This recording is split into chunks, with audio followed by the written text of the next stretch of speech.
6 ದಿನಗಳ ಬಳಿಕ ಮಾಜಿ ಸಚಿವ ಎಚ್.ಡಿ. ರೇವಣ್ಣ ರಿಲೀಸ್ ಆಗಿದ್ದಾರೆ. ಪರಪ್ಪನ ಅಗ್ರಹಾರ ಜೈಲಿಂದ ಇವತ್ತು ಮಧ್ಯಾಹ್ನ ಎಚ್.ಡಿ. ರೇವಣ್ಣ ರಿಲೀಸ್ ಆಗಿದ್ದಾರೆ. ನಿನ್ನೆ ಎಚ್.ಡಿ. ರೇವಣ್ಣರಿಗೆ ಈ ಪ್ರಕರಣದಲ್ಲಿ ಜಾಮೀನು ಮಂಜೂರಾಗಿತ್ತು. ಜನಪ್ರತಿನಿಧಿಗಳ ವಿಶೇಷ ನ್ಯಾಯಾಲಯದಲ್ಲಿ ನಿನ್ನೆ ಸುದೀರ್ಘವಾದಂತಹ ವಾದ ಪ್ರತಿವಾದದ ನಂತರ ಎಚ್.ಡಿ. ರೇವಣ್ಣರಿಗೆ ಜಾಮೀನು ಮಂಜೂರಾಗಿತ್ತು. ಇವತ್ತು ಎಲ್ಲ ಕಾನೂನು ಪ್ರಕ್ರಿಯೆಗಳನ್ನು ಮುಗಿಸಿ ಹೊರ ಬಂದಿದ್ದಾರೆ. ಜೈಲಿಂದ ಹೊರ ಬರ್ತಿದ್ದ ಹಾಗೆ ನೇರವಾಗಿ ದೇವೇಗೌಡರ ಮನೆಗೆ ಹೋಗಿದ್ದಾರೆ. ಪದ್ಮನಾಭನಗರದ ದೇವೇಗೌಡರ ನಿವಾಸಕ್ಕೆ ಎಚ್.ಡಿ. ರೇವಣ್ಣ ಆಗಮಿಸಿದ್ದಾರೆ. ಈ ಸಂದರ್ಭದಲ್ಲಿ ಅವರಿಗೆ ಕೆಂಪು ನೀರಿನ ಆರತಿ ಮಾಡಿ ಸ್ವಾಗತ ಮಾಡಿಕೊಂಡಿದ್ದಾರೆ. ಸಹೋದರ ರೇವಣ್ಣರನ್ನ ಕುಮಾರಸ್ವಾಮಿ ಜೊತೆಗೆ ದೇವೇಗೌಡರು ಸ್ವಾಗತಿಸಿಕೊಂಡು ಮಾತುಕತೆ ನಡೆಸಿದ್ದಾರೆ.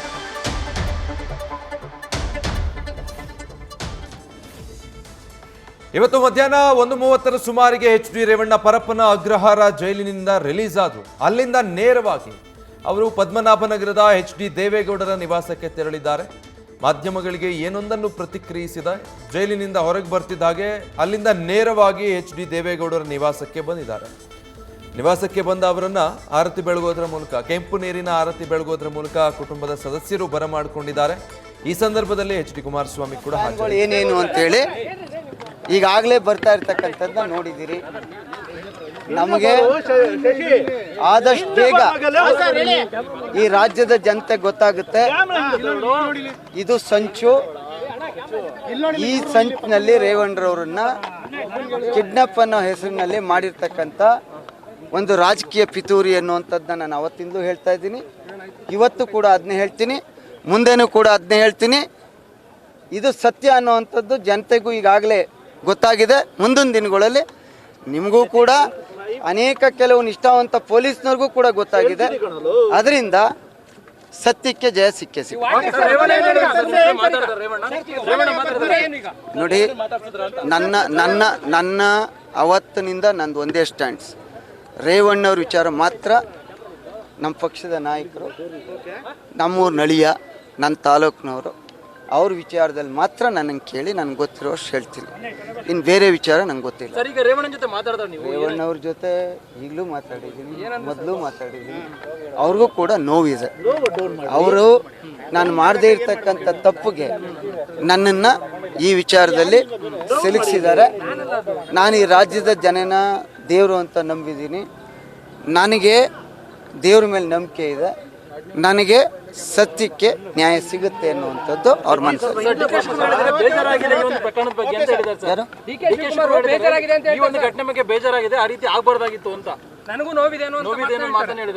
ಅವ್ರಿಗೆ ನೋವಾಗಿದೆ ಅಂತ ಅನಿಸಿದೆಯಲ್ಲ, ಅದು ನಮಗೆ ಸಮಾಧಾನ ಇದೆ.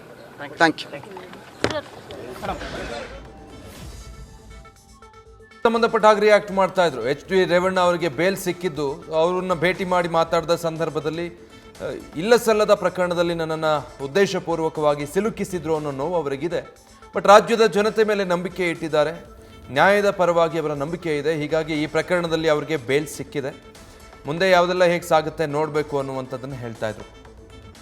ನಿನ್ನೆ 5:30 ಸುಮಾರಿಗೆ ಎಚ್.ಡಿ. ರೇವಣ್ಣರಿಗೆ ಜನಪ್ರತಿನಿಧಿಗಳ ವಿಶೇಷ ನ್ಯಾಯಾಲಯ ಜಾಮೀನನ್ನು ಮಂಜೂರು ಮಾಡಿತ್ತು. ನಂತರದಲ್ಲಿ ಇವತ್ತು ಬೆಳಗ್ಗೆಯಿಂದ ಉಳಿದಿರುವಂತಹ ಪ್ರೊಸೀಜರ್ಗಳೆಲ್ಲವೂ ಕೂಡ ಮುಕ್ತಾಯಗೊಳ್ತಿದ್ದ ಹಾಗೆ, ಅದು ಕೂಡ 3:30ರಿಂದ 5 ಗಂಟೆವರೆಗೆ ರಾಹುಕಾಲ ಇರೋ ಕಾರಣ ಅದನ್ನು ನೋಡಿ ಅದಕ್ಕೆ ಮುಂಚೆನೇ ರೇವಣ್ಣ ಹೊರಗೆ ಬಂದಿದ್ದಾರೆ ಅನ್ನೋ ಮಾಹಿತಿ ಕೂಡ ಸಿಗ್ತಾ ಇದೆ. 1:30 ಸುಮಾರಿಗೆ ಪರಪ್ಪನ ಅಗ್ರಹಾರ ಜೈಲಿನಿಂದ ಎಚ್.ಡಿ. ರೇವಣ್ಣ ಹೊರಗೆ ಬಂದು ನೇರವಾಗಿ ದೇವೇಗೌಡರ ನಿವಾಸವನ್ನು ತಲುಪಿದ್ದಾರೆ. ಅಲ್ಲಿ ಎಚ್.ಡಿ. ಕುಮಾರಸ್ವಾಮಿ ಅವರು ಕೂಡ ಇದ್ರು, ಮಾತುಕತೆ ನಡೆಸಿದ್ದಾರೆ. ಮುಂದೆ ಏನು, ವಾಟ್ ನೆಕ್ಸ್ಟ್? ಈಗಂತೂ ಕಾನೂನಾತ್ಮಕವಾಗಿ ಜಾಮೀನಿನ ಮೇಲೆ ಹೊರ ಬಂದಿದ್ದಾಗಿದೆ. ಮುಂದಕ್ಕೆ ಏನು ಮಾಡಬೇಕು, ಯಾವ ರೀತಿ ನಿರ್ಧಾರಗಳನ್ನು ಕೈಗೊಳ್ಳಬೇಕು, ಯಾವ ಹೆಜ್ಜೆಗಳನ್ನು ಮುಂದುವರಿಸಬೇಕು ಅನ್ನೋ ವಿಚಾರಗಳಿಗೆ ಸಂಬಂಧಪಟ್ಟ ಹಾಗೆ ಎಚ್.ಡಿ. ರೇವಣ್ಣ, ಕುಮಾರಸ್ವಾಮಿ ಮತ್ತು ದೇವೇಗೌಡರು ಪದ್ಮನಾಭನಗರದ ದೇವೇಗೌಡರ ನಿವಾಸದಲ್ಲಿ ಚರ್ಚೆ ಮಾಡಿದ್ದಾರೆ ಅಂತ ಹೇಳಲಾಗ್ತಾ ಇದೆ. ಸುಮಾರು 9 ದಿನಗಳ ಕಾಲ ಆ ಸೆರೆವಾಸ, ವನವಾಸಕ್ಕೆ ಗುಡ್ ಬೈ ಹೇಳಿ ಎಚ್.ಡಿ. ರೇವಣ್ಣ ಈಗ ಫೈನಲಿ ಜಾಮೀನನ್ನು ಪಡೆದುಕೊಂಡು ಹೊರಗಡೆ ಬಂದಿದ್ದಾರೆ. 4 ದಿನ ಅಂದರೆ ಆಲ್ಮೋಸ್ಟ್ ಇವತ್ತು ಸೇರಿದರೆ 6 ದಿನ, ನಿನ್ನೆಗೆ 5ನೇ ದಿನ ಅವರ ಬೇಲ್ ಅರ್ಜಿ ವಿಚಾರಣೆಗೆ ಬಂದಾಗ ಇವತ್ತು ಒಂದು ಅರ್ಧ ದಿನ, 6 ದಿನ ಹತ್ತತ್ರ ಅವರು ಪರಪ್ಪನ ಅಗ್ರಹಾರದಲ್ಲಿ ದಿನ ದೂಡಬೇಕಾಗಿ ಬಂದಿತ್ತು. ಕಾರಣ KR ನಗರದಲ್ಲಿ ಅವರ ಮೇಲೆ ದಾಖಲಾಗಿದ್ದಂಥ ಕಿಡ್ನ್ಯಾಪ್ ಪ್ರಕರಣಕ್ಕೆ ಸಂಬಂಧಪಟ್ಟ ಹಾಗೆ SIT ಅವರನ್ನು ಅರೆಸ್ಟ್ ಮಾಡಿ ಕಸ್ಟಡಿಗೆ ಪಡೆದುಕೊಂಡಿತ್ತು. ನಂತರದಲ್ಲಿ ಕೋರ್ಟ್ ಅವರನ್ನು ನ್ಯಾಯಾಂಗ ಬಂಧನಕ್ಕೆ ವಿಧಿಸಿತು. ಜುಡಿಷಿಯಲ್ ಕಸ್ಟಡಿಯಲ್ಲಿದ್ದರಿಂದ HD ರೇವಣ್ಣ ಪರಪ್ಪನ ಅಗ್ರಹಾರದಲ್ಲಿ ದಿನ ದೂಡಬೇಕಾಗಿತ್ತು. ಹೀಗೆ 6 ದಿನಗಳು ಕಳೆದ ನಂತರ ನಿನ್ನೆ ಅವರಿಗೆ, ಅದು ಅವರ ವಕೀಲರ ಸತತ ಪ್ರಯತ್ನದ ನಂತರದಲ್ಲಿ HD ರೇವಣ್ಣನವರಿಗೆ ಈ ಪ್ರಕರಣದಲ್ಲಿ ಜಾಮೀನು ಕೊಡಬಹುದು ಅನ್ನೋದನ್ನು ಮನಗಂಡು ನ್ಯಾಯಾಲಯ ಅವರಿಗೆ ಷರತ್ತುಬದ್ಧ ಜಾಮೀನನ್ನು ಕೊಟ್ಟಿತ್ತು. ಇವತ್ತು ಮಧ್ಯಾಹ್ನದ ನಂತರದಲ್ಲಿ HD ರೇವಣ್ಣ ಪರಪ್ಪನ ಅಗ್ರಹಾರ ಜೈಲಿನಿಂದ ರಿಲೀಸ್ ಆಗಿ ಹೊರಗೆ ಬರಬಹುದು ಅನ್ನುವಂಥ ಲೆಕ್ಕಾಚಾರ, ನಿರೀಕ್ಷೆಗಳಿತ್ತು. ಆದರೆ ಮೇ ಬಿ ರಾಹುಕಾಲ ನೋಡಿರೋದರ ಕಾರಣಕ್ಕೋ ಏನೋ 4 ಗಂಟೆ ನಂತರ ಅಂತ ಮೊದಲಿಗಿದ್ದಿದ್ದ ಮಾಹಿತಿ, ಆದರೆ 1:30 ಅಷ್ಟೊತ್ತಿಗೆಲ್ಲ HD ರೇವಣ್ಣ ರಿಲೀಸ್ ಆಗಿಬಿಟ್ಟಿದ್ದಾರೆ. ಇವತ್ತು ಬೆಳಗ್ಗೆಯಿಂದನೇ ಬಹಳ ಉತ್ಸುಕರಾಗಿದ್ದರು ಪರಪ್ಪನ ಅಗ್ರಹಾರ ಜೈಲಿನಲ್ಲಿ ಅಂತ. ಕಳೆದ 5 ದಿನಗಳಿಂದ ಬಹಳ ಡಲ್ ಆಗಿದ್ರು, ಬಹಳ ಒಂದು ರೀತಿ ನಿಸ್ತೇಜವಾಗಿದ್ರು. ಅವರು ಯಾವುದರಲ್ಲೂ ಆಸಕ್ತಿ ಹೊಂದಿರಲಿಲ್ಲ, ಊಟ ತಿಂಡಿ ಸರಿಯಾಗಿ ಮಾಡ್ತಾ ಇರಲಿಲ್ಲ, ಯಾರ ಜೊತೆಗೂ ಮಾತನಾಡ್ತಾ ಇರಲಿಲ್ಲ, ಆರೋಗ್ಯವೂ ಕೂಡ ಕೈಕೊಟ್ಟಿತ್ತು ಅನ್ನುವಂಥ ಪರಿಸ್ಥಿತಿ ಇತ್ತು. ಆದರೆ ನಿನ್ನೆ ಬೇಲ್ ಸಿಕ್ತಿದ್ದ ಹಾಗೆ ಸ್ವಲ್ಪ ಅವರಲ್ಲಿ ಉತ್ಸಾಹ ಹೆಚ್ಚಾಯಿತು ಅಂತ, ನಾಳೆ ರಿಲೀಸ್ ಆಗ್ತೀನಿ ಅನ್ನೋ ಕಾರಣಕ್ಕೆ. ಸೊ ಬಲಭಾಗದಲ್ಲಿ ನೀವೀಗ ಗಮನಿಸ್ತಾ ಇರುವಂಥದ್ದು ಪದ್ಮನಾಭನಗರದ ದೇವೇಗೌಡರ ನಿವಾಸದ ಸಮೀಪದಿಂದ ನೇರ ದೃಶ್ಯಗಳನ್ನು ಗಮನಿಸ್ತಾ ಇದ್ದೀರಾ. ಪರಪ್ಪನ ಅಗ್ರಹಾರದಿಂದ ರಿಲೀಸ್ ಆಗ್ತಿದ್ದ ಹಾಗೇನೆ ಅಲ್ಲಿಂದ ನೇರವಾಗಿ HD ರೇವಣ್ಣ ಪದ್ಮನಾಭನಗರದ HD ದೇವೇಗೌಡರ ನಿವಾಸಕ್ಕೆ ಆಗಮಿಸಿದ್ರು. ಏನೊಂದು ಪ್ರತಿಕ್ರಿಯಿಸಿಲ್ಲ ಮಾಧ್ಯಮಗಳ ಎದುರಿಗೆ ಈವರೆಗೂ ಕೂಡ HD ರೇವಣ್ಣ ಇದಕ್ಕೆ ಸಂಬಂಧಪಟ್ಟ ಹಾಗೆ. ಮತ್ತೊಂದು ಕಡೆ HD ರೇವಣ್ಣ ಜಾಮೀನಿನ ಮೇಲೆ ರಿಲೀಸ್ ಆಗಿ ಬರ್ತಿದ್ದ ಹಾಗೆ ಒಂದಷ್ಟು ಪ್ರಮುಖ JDS ನಾಯಕರು ಕೂಡ ಈಗ ದೇವೇಗೌಡರ ನಿವಾಸದ ಕಡೆಗೆ ದೌಡಾಯಿಸ್ತಾ ಇದ್ದಾರೆ. ಜೊತೆಗೆ ದೊಡ್ಡ ಸಂಖ್ಯೆಯಲ್ಲಿ ಕಾರ್ಯಕರ್ತರು ಕೂಡ ಅಲ್ಲಿ ಜಮಾಯಿಸುವಂತ ಸಾಧ್ಯತೆ ಇದೆ. ಆ ಹಿನ್ನೆಲೆಯಲ್ಲಿ ಏನೆಲ್ಲ ಸಿದ್ಧತೆ ಮತ್ತೆ ಭದ್ರತೆಗಳನ್ನ ಮಾಡಿಕೊಳ್ಬೇಕೋ ಅದೆಲ್ಲವನ್ನು ಕೂಡ ಪೊಲೀಸ್ ಅಧಿಕಾರಿಗಳು ಅಲ್ಲಿ ನಿಯೋಜನೆ ಮಾಡ್ತಾ ಇರೋದನ್ನು ಕೂಡ ಆ ನೇರ ದೃಶ್ಯಗಳಲ್ಲಿ ನೀವು ಗಮನಿಸಬಹುದು. ಕುತೂಹಲದ ಕೇಂದ್ರ ಬಿಂದುವಾಗಿದೆ ಈಗ ಪದ್ಮನಾಭನಗರದ HD ದೇವೇಗೌಡರ ನಿವಾಸ. ಈಗಾಗಲೇ HD ರೇವಣ್ಣ ಅವರನ್ನ ಆರತಿ ಬೆಳಗೋದ್ರ ಮೂಲಕ ಒಳಗೆ ಕರ್ಕೊಂಡಿದ್ದಾರೆ. ಬೆಳಗ್ಗೆಯಿಂದನೂ ಕೂಡ ಸಾಕಷ್ಟು ಪೂಜೆಯನ್ನ ನೆರವೇರಿಸಲಾಗಿದೆ. ಇಷ್ಟೆಲ್ಲ ಕೆಟ್ಟ ಘಟನೆಗಳು ನಡೆದು ಹೋಯಿತು, ಇದನ್ನ ಹೇಗೆ ಸರಿ ಮಾಡಿಕೊಳ್ಳಬೇಕು, ಕಾನೂನಾತ್ಮಕವಾಗಿ ಮುಂದಿನ ಹೋರಾಟ ಹೇಗಿರಬೇಕು, ಎಲ್ಲದಕ್ಕೆ ಸಂಬಂಧಪಟ್ಟ ಹಾಗೆ ಮಾತುಕತೆಯನ್ನು ನಡೆಸಿದ್ದಾರೆ. ಡೀಟೇಲ್ಸ್ ಕೊಡ್ತಾರೆ ಮಂಜುನಾಥ್. ಈಗ ಪರಪ್ಪನ ಅಗ್ರಹಾರದಿಂದ ರಿಲೀಸ್ ಆಗಿ ದೇವೇಗೌಡರ ನಿವಾಸಕ್ಕೆ ತೆರಳಿ ಮಾತುಕತೆ ನಡೆಸಿದ್ದಾಯ್ತು. ಸದ್ಯಕ್ಕೆ ಅಲ್ಲಿ ಏನೆಲ್ಲ ಆಗ್ತಾ ಇದೆ ಎಂಬುದರ ಬಗ್ಗೆ ಡೀಟೇಲ್ಸ್ ಗೊತ್ತಾಗ್ತಾ ಇದೆಯಾ? ವಿಜಯ್, ಏನು ಮಾಜಿ ಸಚಿವ ಹಾಲಿ ಶಾಸಕರಾಗಿರುವಂತ HD ರೇವಣ್ಣ ಅವರ ಒಂದು ಜಾಮೀನು ಸಿಕ್ಕಿತ್ತು. ಹೀಗಾಗಿ ಇವತ್ತು ಪರಪ್ಪನಗರ ಜೈಲಿನಿಂದ ನೇರವಾಗಿ ಪದ್ಮನಾಭನಗರದಲ್ಲಿರುವಂತಹ ಮಾಜಿ ಪ್ರಧಾನಿ HD ದೇವೇಗೌಡರು ಜೊತೆಗೆ ತಮ್ಮ ತಂದೆ ಆಗಿರುವಂತಹ ದೇವೇಗೌಡರ ನಿವಾಸಕ್ಕೆ ರೇವಣ್ಣ ಅವರು ಆಗಮಿಸಿದ್ರು. ಈ ಸಂದರ್ಭದಲ್ಲಿ ಒಂದಷ್ಟು ಕಾರ್ಯಕರ್ತರ ಜೊತೆಗೆ ಅವರ ಬೆಂಬಲಿಗರು ಕೂಡ ಈ ಒಂದು ದೇವೇಗೌಡರ ನಿವಾಸದಲ್ಲಿ ಆಗಮಿಸಿದ್ರು. ಜೊತೆಗೆ ಮೊದಲಿಗೆ ಏನು ದೇವೇಗೌಡರ ನಿವಾಸಕ್ಕೆ ಆಗಮಿಸಿದಂತೆ ಏನು ಅವರ ಕುಟುಂಬ ಸದಸ್ಯರು ಅವರನ್ನ ಆರತಿ ಎತ್ತುವ ಮೂಲಕ, ಜೊತೆಗೆ ದೃಷ್ಟಿ ತೆಗೆಯುವ ಮೂಲಕ ಒಂದಷ್ಟು ಪೂಜಾ ಕೈಂಕರ್ಯಗಳನ್ನ ರೇವಣ್ಣ ಅವರ ಕಡೆ ಮಾಡಿಸುವ ಮುಖಾಂತರ ಅವರನ್ನ ಮನೆ ಒಳಗಡೆ ಬರಮಾಡ್ಕೊಂಡ್ರು ಅನ್ನೋ ಒಂದು ಮಾಹಿತಿ ಕೂಡ ಲಭ್ಯ ಆಗಿರುವಂತದ್ದು. ನೇರವಾಗಿ ಆ ಬಳಿಕ ಒಂದಷ್ಟು ಸ್ನಾನ ಮುಗಿಸಿ ನಂತರ ದೇವರ ಪೂಜೆಗೆ ದೇವರ ಮನೆ ಇರುತ್ತೆ, ಆ ಮನೆಯಲ್ಲಿ ಒಂದಷ್ಟು ಪೂಜೆ ಮಾಡುವಂತ ಕೆಲಸಗಳು ಕೂಡ ಆಗಿದೆ. ಜೊತೆಗೆ ಮಾಜಿ ಪ್ರಧಾನಿ ದೇವೇಗೌಡರ ಜೊತೆಗೆ ಚೆನ್ನಮ್ಮರ ಆಶೀರ್ವಾದವನ್ನು ಕೂಡ ರೇವಣ್ಣ ಅವರು ಪಡ್ಕೊಂಡಿದ್ದಾರೆ. ನಂತರ ತಮ್ಮ ಕುಟುಂಬದ ಸದಸ್ಯರ ಜೊತೆ ಒಂದಷ್ಟು ಭಾವನಾತ್ಮಕವಾದಂತಹ ಮಾತುಗಳನ್ನ ಮಾತನಾಡಿದ್ದಾರೆ ಅನ್ನೋ ಒಂದು ಮಾಹಿತಿ ಕೂಡ ಲಭ್ಯವಾಗಿರುವಂತದ್ದು. ಜೊತೆಗೆ ತಮ್ಮ ವಕೀಲರು ಏನಿದ್ದಾರೆ ತಮ್ಮ ಪರವಾಗಿ ಜಾಮೀನಿಗೆ ಸಾಕಷ್ಟು ಕಾನೂನು ಹೋರಾಟವನ್ನು ಮಾಡಿದ್ರು. ಅವರು ಕೂಡ ಈ ಏನು ದೇವೇಗೌಡರ ನಿವಾಸಕ್ಕೆ ಆಗಮಿಸಿದ್ರು. ಅವ್ರ ಜೊತೆ ಒಂದಷ್ಟು ಸಮಾಲೋಚನೆ ಕೂಡ ರೇವಣ್ಣ ಅವರು ಮಾಡಿದ್ದಾರೆ. ಆ ಬಳಿಕ ಒಂದಷ್ಟು ಊಟ ಮಾಡುವಂತ ಕೆಲಸವನ್ನು ಕೂಡ ಮಾಡಿದ್ದಾರೆ ಅನ್ನೋ ಒಂದು ಮಾಹಿತಿ ಕೂಡ ನ್ಯೂಸ್ ಫಸ್ಟ್ಗೆ ಲಭ್ಯವಾಗಿರುವಂತದ್ದು. ಯಾಕಂದ್ರೆ ಜೈಲಿನಲ್ಲಿ ಇದ್ರು ಇಷ್ಟು ದಿನ ಅವರಿಗೆ ಬೇಕಾದಂತ ಆಹಾರ ಆಗಿರ್ಬೋದು ಅಥವಾ ಅವರಿಗೆ ಬೇಕಾದಂತ ಒಂದು ಏನು ಸೌಲಭ್ಯಗಳು ಸರಿಯಾಗಿ ಸೂಕ್ತವಾಗಿ ಸಿಕ್ಕಿರ್ಲಿಲ್ಲ. ಹಾಗಾಗಿ ಕುಟುಂಬ ಸದಸ್ಯರು ರೇವಣ್ಣ ಅವರು ಬರ್ತಾರೆ ಅನ್ನೋ ಕಾರಣಕ್ಕೆ ಸಾಕಷ್ಟು ಒಂದು ವಿವಿಧ ರೀತಿಯ ಊಟದ ವ್ಯವಸ್ಥೆಯನ್ನು ಕೂಡ ಮಾಡಿದ್ರು ಅನ್ನೋ ಮಾಹಿತಿ ಲಭ್ಯ ಆಗುತ್ತೆ. ಹಾಗಾಗಿ ಅವರು ಊಟವನ್ನು ಸೇವಿಸಿ ಈಗ ತಮ್ಮ ಕುಟುಂಬದ ಸದಸ್ಯರು ಜೊತೆಗೆ ಮಾಜಿ ಮುಖ್ಯಮಂತ್ರಿ ಆಗಿರುವಂತಹ HD ಕುಮಾರಸ್ವಾಮಿ ಅವರ ಜೊತೆ ಚರ್ಚೆ ನಡೆಸಿರುವಂತದ್ದು. ಜೊತೆಗೆ ಮುಂದಿನ ದಿನಗಳಲ್ಲಿ ಈ ಒಂದು ಪ್ರಕರಣದಿಂದ ಕ್ಲೀನ್ ಚೀಟ್ ಅನ್ನು ತೆಗೆದುಕೊಳ್ಬೇಕು. ಯಾಕಂದ್ರೆ ಈ ಒಂದು ಪ್ರಕರಣದಿಂದ ಏನು ದೇವೇಗೌಡರ ಅದು ಮಾಜಿ ಪ್ರಧಾನಿ ಕುಟುಂಬದ ಸದಸ್ಯರೊಬ್ಬರು ಜೈಲಿಗೆ ಹೋದಂತಹ ಪ್ರಕರಣ ಇದು. ಹೀಗಾಗಿ ಈ ಒಂದು ಪ್ರಕರಣದಿಂದ ಅವ್ರ ಕುಟುಂಬಕ್ಕೂ ಡ್ಯಾಮೇಜ್ ಆಗಿದೆ. ಜೊತೆಗೆ JDS ಪಕ್ಷಕ್ಕೂ ಕೂಡ ಸಾಕಷ್ಟು ಹಾನಿಯಾಗಿದೆ. ಹೀಗಾಗಿ ಈ ಒಂದು ಡ್ಯಾಮೇಜ್ ಅನ್ನು ಕಂಟ್ರೋಲ್ ಮಾಡ್ಬೇಕಾದ್ರೆ ಮುಂದಿನ ದಿನಗಳಲ್ಲಿ ಕಾನೂನು ಹೋರಾಟಗಳನ್ನು ಕೂಡ ಮಾಡಬೇಕಾಗತ್ತೆ. ಆ ನಿಟ್ಟಿನಲ್ಲಿ ತಮ್ಮ ವಕೀಲರು ಇರ್ಬೋದು, ಜೊತೆಗೆ ತಮ್ಮ ಕುಟುಂಬ ಸದಸ್ಯರು ಇರ್ಬೋದು, ಅವರೆಲ್ಲರೂ ಕೂಡ ಕೂತ್ಕೊಂಡು ಒಂದಷ್ಟು ಮಾತುಕತೆ ಮಾಡುವಂತ ಕೆಲಸಗಳನ್ನ ಮಾಡಿದ್ದಾರೆ ಅನ್ನೋ ಒಂದು ಮಾಹಿತಿಗಳು ಕೂಡ ಲಭ್ಯವಾಗಿರುವಂತದ್ದು.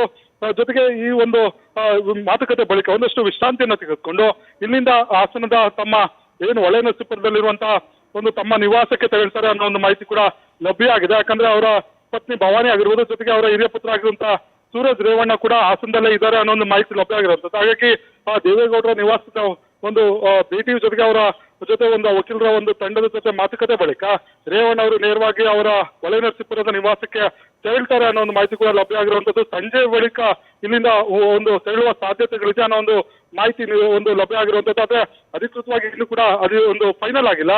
ಆದ್ರೆ ರೇವಣ್ಣ ಅವರ ಬಂದ ನಂತರ ಅವರ ಏನು ಕುಟುಂಬದಲ್ಲಿ ಸಾಕಷ್ಟು ಒಂದು 9-10 ದಿನಗಳಿಂದ ಸಾಕಷ್ಟು ನೋವಿನಲ್ಲಿದ್ರು. ತಮ್ಮ ಕುಟುಂಬದ ಹಿರಿಯ ಕುಡಿ ಜೈಲಿಗೆ ಹೋದಂತ ಸಂದರ್ಭದಲ್ಲಿ ತಮ್ಮ ಒಂದು ಕುಟುಂಬದಲ್ಲಿ ಒಂದಷ್ಟು ಆತಂಕಗಳು, ಜೊತೆಗೆ ಭಾವನಾತ್ಮಕವಾಗಿ ಒಂದಷ್ಟು ಕುಕ್ಕುವಂತ ಕೆಲಸ ಅವರ ಕುಟುಂಬ ಸದಸ್ಯರಲ್ಲಾಗಿತ್ತು. ಹಾಗಾಗಿ ಅವರೆಲ್ಲರೂ ಕೂತು ಒಂದಷ್ಟು ಸಮಾಲೋಚನೆಗಳನ್ನ ನಡೆಸ್ತಾ ಇದ್ದಾರೆ. ನಾವೆಲ್ಲರೂ ಕೂಡ ನಿಮ್ ಜೊತೆ ಇದ್ದೇವೆ, ನೀವು ಯಾವುದೇ ರೀತಿಯ ತಪ್ಪು ಮಾಡಿಲ್ಲ, ನಾವು ನಿಮ್ ಜೊತೆ ಮುಂದಿನ ಹೋರಾಟದಲ್ಲೂ ಕೂಡ ಜೊತೆ ಆಗಿರ್ತೇವೆ ಅನ್ನೋ ಒಂದು ಮಾತುಗಳನ್ನ ಅವರ ಕುಟುಂಬ ಸದಸ್ಯರು ರೇವಣ್ಣ ಅವರಿಗೆ ಒಂದು ಭರವಸೆ ಕೊಟ್ಟಿದ್ದಾರೆ ಅನ್ನೋ ಮಾಹಿತಿ ಕೂಡ ಲಭ್ಯ ಆಗಿರುವಂತದ್ದು. ಹೀಗಾಗಿ ಸದ್ಯ ದೇವೇಗೌಡರ ನಿವಾಸದಲ್ಲಿ ಒಂದು ಹಿರಿಯ ಒಂದು JDS ನ ಒಂದು ನಾಯಕರು, ಮುಖಂಡರುಗಳು ಕೂಡ ಅವರ ನಿವಾಸಕ್ಕೆ ಆಗಮಿಸ್ತಿರುವಂತದ್ದು. ಸಾರಾ ಮಹೇಶ್ ಆಗಿರ್ಬೋದು, ಶಾಸಕರಾದಂತ HC ಮಂಜುನಾಥ್ ಆಗಿರ್ಬೋದು, ತಿಪ್ಪೇಸ್ವಾಮಿ ಸೇರಿದಂತೆ ಹಲವು JDS ನ ಪ್ರಮುಖ ನಾಯಕರು ದೇವೇಗೌಡರ ನಿವಾಸಕ್ಕೆ ಆಗಮಿಸಿ ಅವರಿಗೆ ಒಂದು ನೈತಿಕವಾದಂತಹ ಬೆಂಬಲವನ್ನ, ನೈತಿಕ ಸ್ಥೈರ್ಯವನ್ನ ತುಂಬುವಂತ ಕೆಲಸವನ್ನ ಹಿರಿಯ JDS ನಾಯಕರು ಕೂಡ ಮಾಡ್ತಾ ಇರುವಂತದ್ದು. ಹೀಗಾಗಿ ಈ ಒಂದು ಸಂದರ್ಭ ನಿಜವಾಗ್ಲೂ ಕೂಡ ಅವರ ಕುಟುಂಬಕ್ಕೆ ಸಾಕಷ್ಟು ಆಘಾತ ನೀಡಿದೆ. ಹಾಗಾಗಿ ಅವರ ಬೆಂಬಲಿಗರಾಗಿರ್ಬೋದು, ಅವರ ಬೆಂಬಲಿಗರು ಕೂಡ ಹಾಸನದಿಂದ ಒಂದಷ್ಟು ವಾಹನಗಳಲ್ಲಿ ಇಲ್ಲಿಗೆ ಆಗಮಿಸಿ ಅವರಿಗೆ ಘೋಷಣೆ ಕೂಗುವಂತ ಕೆಲಸಗಳನ್ನ ಮಾಡ್ತಾ ಇರುವಂತದ್ದು. ಜೊತೆಗೆ ಇಲ್ಲಿ ಒಂದು ಪೊಲೀಸರು ಕೂಡ ಸಾಕಷ್ಟು ಭದ್ರತೆಯನ್ನ ನಿಯೋಜನೆ ಮಾಡ್ಕೊಂಡಿದ್ದಾರೆ. ಯಾಕಂದ್ರೆ ಅವರ ಅಭಿಮಾನಿಗಳು, ಬೆಂಬಲಿಗರು ಕೂಡ ಒಂದಷ್ಟು ಒಂದು ಏನು ದೇವೇಗೌಡರ ನಿವಾಸಕ್ಕೆ ಆಗಮಿಸ್ತಾ ಇದ್ದಾರೆ. ಹಾಗಾಗಿ ಎಲ್ಲಾ ರೀತಿಯ ಒಂದು ಬಂದೋಬಸ್ತ್ ಅನ್ನು ಕೂಡ ಪೊಲೀಸರು ಮಾಡ್ಕೊಂಡಿರುವಂತದ್ದು. ಒಟ್ಟಾರೆ ಹೇಳೋದಾದ್ರೆ ಏನು ಈ ಒಂದು ಏನು ಕಿಡ್ನಾಪ್ ಪ್ರಕರಣದಿಂದ ಜೈಲು ಸೇರಿದಂತ ರೇವಣ್ಣ ಇವತ್ತು ತಮ್ಮ ತಂದೆಯ ನಿವಾಸಕ್ಕೆ ಆಗಮಿಸಿದ್ದಾರೆ. ಈ ಆಗಮಿಸಿ ಅವರ ಒಂದು ಏನು ಕಳೆದ 9 ದಿನಗಳಿಂದ ಆಗಿದ್ದಂತ ಘಟನೆಗಳೇನಿತ್ತು, ಜೊತೆಗೆ ಅವರು ಮಾನಸಿಕವಾಗಿ ಯಾವ ರೀತಿ ನೋವನ್ನು ಅನುಭವಿಸಿದ್ರು, ಅವೆಲ್ಲವನ್ನು ಕೂಡ ಕೂತು ಚರ್ಚೆ ಮಾಡುವಂತ ಕೆಲಸವನ್ನ ಮಾಡ್ತಿರುವಂತದ್ದು. ಜೊತೆಗೆ ಮುಂದಿನ ಹೋರಾಟಗಳ ಬಗ್ಗೆ ಕೂಡ ಒಂದಷ್ಟು ಕುಟುಂಬದ ಸದಸ್ಯರ ಜೊತೆ ಚರ್ಚೆ ಮಾಡ್ತಾ ಇದ್ದಾರೆ ಅನ್ನೋ ಒಂದು ಮಾಹಿತಿ ಲಭ್ಯ ಆಗಿರುವಂತದ್ದು. Vijay, thank you Manjunath.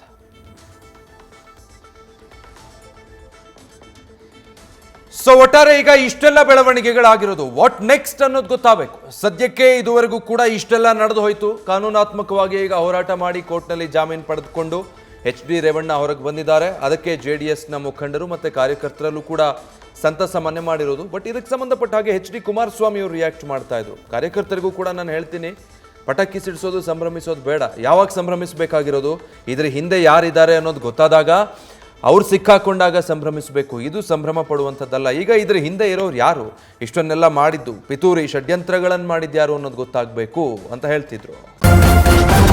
News first, ನಿರ್ಭೀತಿಯಿಂದ ನಿಮ್ಮ ಪರವಾಗಿ.